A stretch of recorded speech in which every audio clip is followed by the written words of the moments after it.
So Austin, how has it been to have LeBron back? What was that like today for you guys? It was great. He was high energy as usual. Yeah, it's good to have him back. Do you feel like there's going to be kind of an integration process, an acclimation process with getting back on the court and just kind of the dynamics shifting a little bit with him coming back into the team? Yeah, man, I think there's, we're still as a, whole group trying to, still figure out how to, play alongside one another.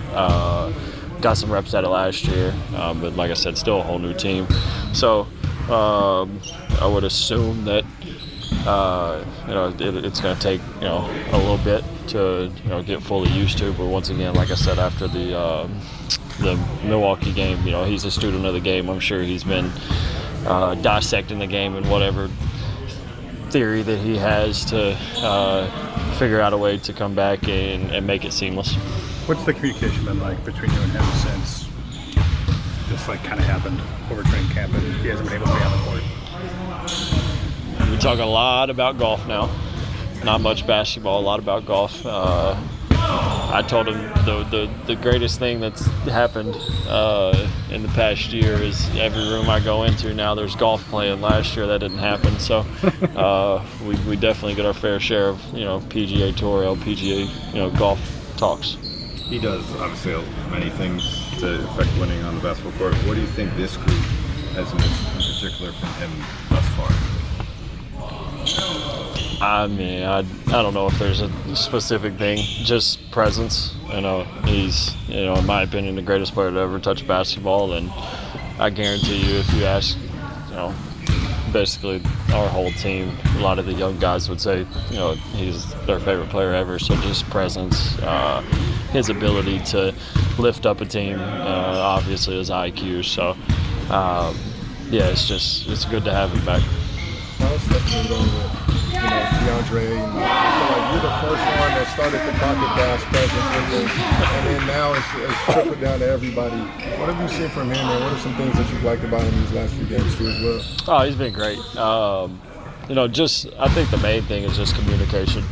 Being able to have a real relationship with him, not just about basketball, just being able to talk to him and figure things out. Like we have a lot of conversations on the bench and game about what he sees, what I see to help our team be successful. So he's been great for us.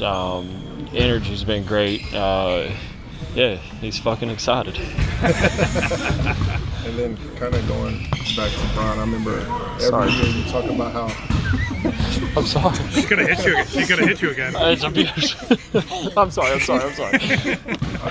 feel like every year you talked about how Bron made things a lot easier in terms of how teams played you, but I feel like now across the league everybody has you as one of the circles on the scouting report. So do you feel like your coverages are going to get changed in terms of the way defenses are covering you? Because the way you've been hooping these last few weeks has just been man, to be honest. I don't know. I mean, I just think as a group, it makes everybody's life easier. You put another dynamic playmaker that can do everything on a basketball court within a group that's playing good basketball. So I think it's just all about how, like I said earlier, how we, gel together and learn how to play alongside one another and just continue to grow. Like I said, it's very excited to have him back in practice, and regardless of what other team scouting reports are, we we'll go play basketball the way that we know how to. LeBron mentioned his voice now is a work in progress because he's not used to being on the court, calling out coverage and stuff like that. You could hear he's kind of hoarse. How much have you guys missed just his voice on the court, whether practices, games, stuff like that?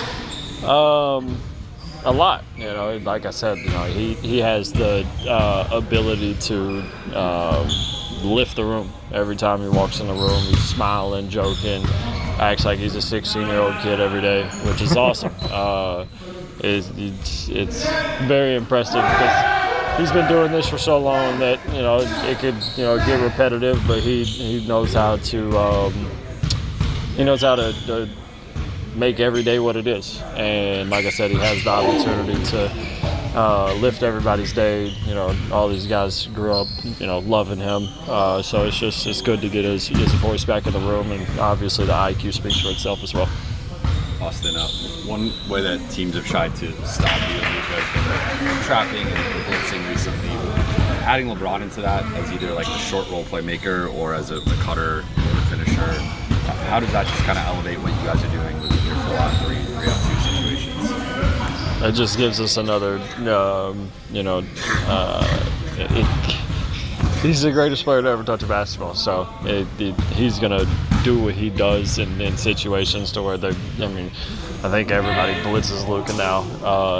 If he's not the short roller, he'll be the second guy in the high quad, just being able to play advantage basketball in a kind of a way that he's, I would assume, never really, played before, because he's the main focus on everybody's scout report for 23 years. So give him a 4-on-3 advantage, and I believe that good things will happen.